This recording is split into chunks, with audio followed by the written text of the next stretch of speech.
ఈ వీడియో గనక మీకు నచ్చినట్లయితే వీడియోని లైక్ చేయండి. విశాల్ కుడి చేయి లేవడం లేదని అందరు ఎగతాళి చేయడం, గాయత్రి పాప చేతిని పైకి లేపి కేక్ తినిపించేలా చేయడంతో ఇవాల్టి ఎపిసోడ్ ఆసక్తికరంగా మారింది.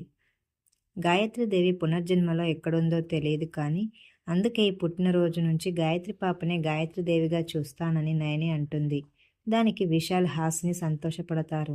ఇక తిలోత్తమ సుమన వల్లభలు అడ్డుకుంటారు. నయని అంటుంది, ఈ జన్మలో గాయత్రీదేవి పసిబిడ్డగా రారు, మరో జన్మ ఉండదు. కొడుకు పరిస్థితి చూసి ఆత్మగా వచ్చి కుమిలిపోయారు. ఇంకెప్పుడు నా తొలిబిడ్డ రాలేదని అడగను, ఆ ప్రస్తావన తీసుకురాను.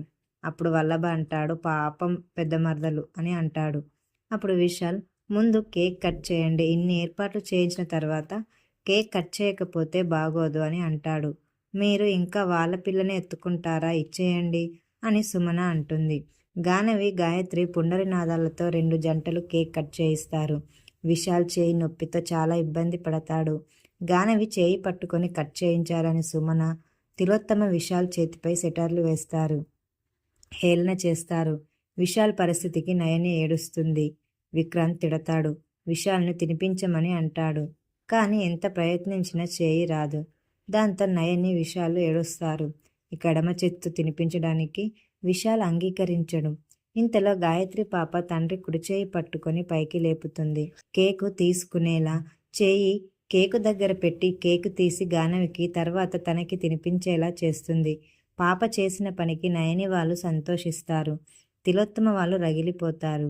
విశాల్ పాపకి థ్యాంక్స్ చెప్తాడు. రాత్రి ఎదురుగా వాటర్ గ్లాస్ పెట్టుకొని విశాల్ కుడి చేతితో తీసుకోవాలని అంటాడు.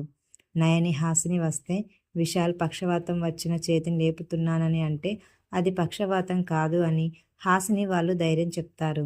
చేతికి చలనం లేదు, నొప్పి ఉందని చెప్తుంటే డాక్టర్లు కూడా ప్రాబ్లం కూడా తెలియడం లేదని అంటారు.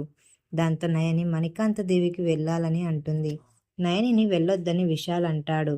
హాసిని కూడా ఏం కాదు వెళ్ళమని అంటుంది. అప్పుడు నయని, చూడండి బాబుగారు, పౌర్ణమి గడియల కోసం ఎదురు చూస్తున్నాను. గాయత్రి అమ్మగారు దాచిన పేపర్లు దాచాను. వాటి ద్వారా పౌర్ణమి గడియల్లో అక్కడికి చేరుకొని మీ చేతిని తగ్గించుకునేందుకు పచ్చికమణిని ఖచ్చితంగా తీసుకొస్తాను. అప్పుడు విశాల్, మనసులో మీకు ఎలా చెప్పాలో అక్కడ ఎలా ఉంటుందో మా అమ్మ చిన్నప్పుడు కథల్లా చెప్పింది.